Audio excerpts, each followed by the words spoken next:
Hey, Mark. Hey, Kyle. Jumping into this, you guys, I don't know how you would classify yourself, but, a pop band at its most basic state, I guess. How did you get into this type of music that you're playing? I think, honestly, it's something that happened early on.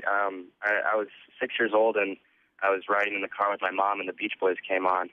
And it's the first time that I heard them and heard, it was a song, I Get Around. And I don't know, just something just kind of clicked inside of me. I just kind of jumped out of my skin and just really fell in love with music, based from that song. And I think, from there on out, I have a pretty eclectic, range in music, but I think deep down I really just love quirky pop, intelligent pop.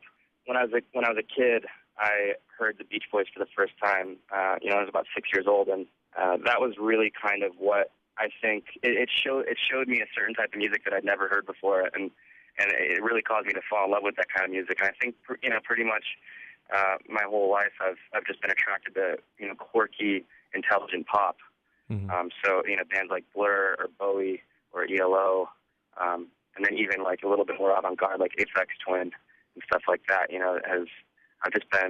I've been attracted to things that are slightly left of center, but things that are still accessible. Well, definitely great touchstones, and I think defines your sound perfectly. That nice spread right there, because you are doing something interesting with pop music. I mean, I don't know if you could say you're turning it on your head, but you're definitely doing something a bit different than maybe all of your musician peers. Yeah, thanks. I don't know. I'm just kind of, I have fun. I like to have a lot of freedom when I write songs. I don't try to go, write the same song twice. I don't really want to get pigeonholed in a style. And, I think in the past it was kind of a detriment because I wrote in so many different styles that you'd never know that it was the same artist. But in the last 2 years, it really started to kind of gel, and there's been a cohesiveness with the songwriting, even though it's versatile. So yeah, it's a really fun process for me in the studio to just kind of throw a lot of like things against the wall and make things kind of weird and bizarre. Mm-hmm. But at the same time, things that you can't stop humming when you stop hearing the song.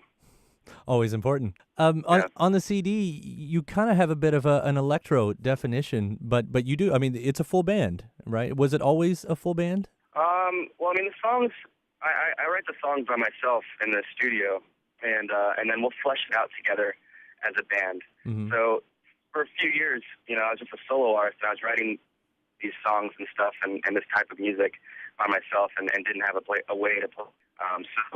But when we formed Foster the People, we got to kind of give those songs life, and I started to write a lot more stuff like that. So on the record, we're all playing, and I think that was kind of the challenge going into making this record, is really having a good marriage between the electronic and the organic sounds.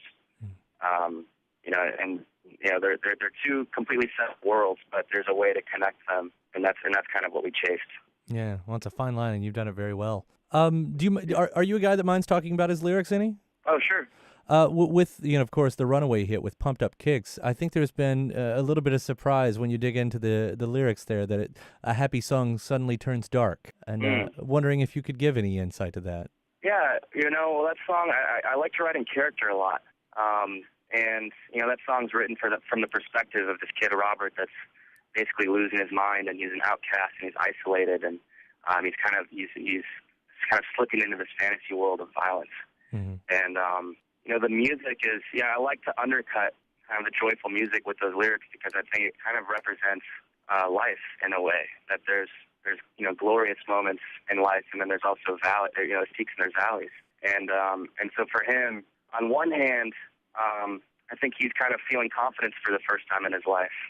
On the other hand, he's dealing with it in a really terrible way. Mm-hmm. But the music is kind of his music. It's kind of the music that he would listen to walking down the street. And there's some sort of, I think, freedom in kind of what the character's feeling.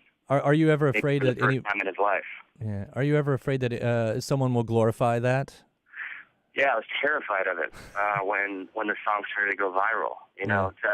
For me, it was just a song. I've written hundreds of songs. Yeah. And Pumped Up Kick started to go viral a week after I wrote it. I didn't even really have time to wrap my head around it.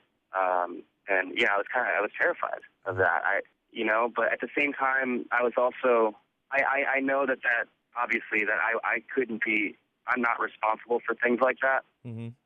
You know, artists are meant to observe society and make art, you know, based on their own interpretation of what they see. Mm-hmm. And people have been doing that for thousands of years. And, you know, art has always been, I think, on the edge or on the cusp of kind of what's going on. And it's always been a little bit uncomfortable, but that's why people like it. And I think with this song, you know, it's given me a platform to talk about these sorts of things. You know, I think it's an epidemic in this country, and that's why I wrote the song. You know, the angle that I wrote the story, that's a different thing, but, you know, I wrote it because I was burdened by what was going on and, you know, really wanted to get into the philosophy of what was going through, you know, the head of a kid that has done that in the past.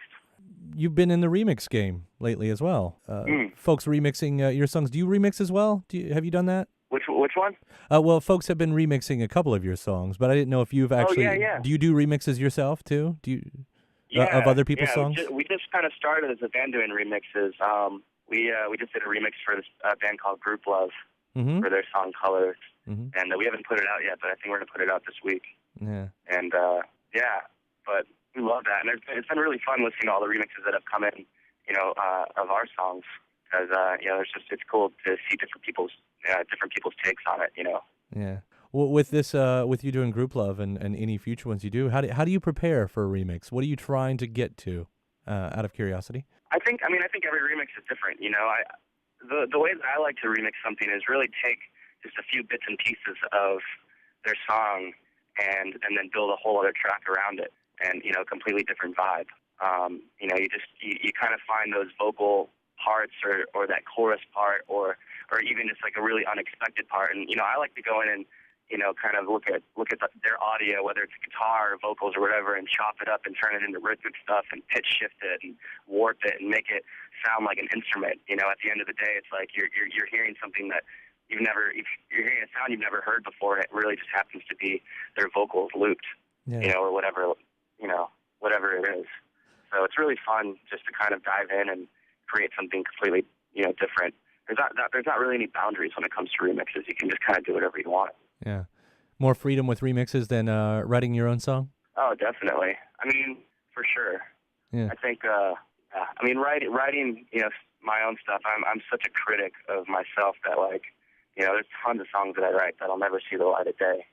And so it's like, you know, I'm very particular about what comes out, and I really, I don't know, I don't want to say like micromanage the song, but, you know, I paint in broad strokes at first, and then really just kind of get down to the minor details in songwriting. And with remixes, it's just, you know, it's more free. It's not like you're doing someone else. It's a much more loose artistic expression. You know, nobody's going to be able to necessarily judge you by it. You could do, you know, turn a 3-minute song into a 12-minute song as a remix, and people will be like, "Oh, that's cool." Fun to dance to. What's that? Yeah, fun to dance to.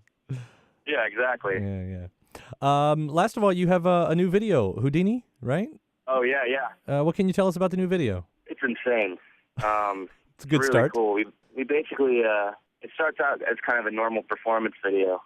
You know, we're just all playing the song in this warehouse, and it's really well lit and whatever. And then after about 8 seconds, a lighting scaffolding falls and kills the band. And for the rest of the video, they basically bring in a team of Japanese puppeteers to start puppeting our dead bodies so we can finish the video and then play a live show the next day.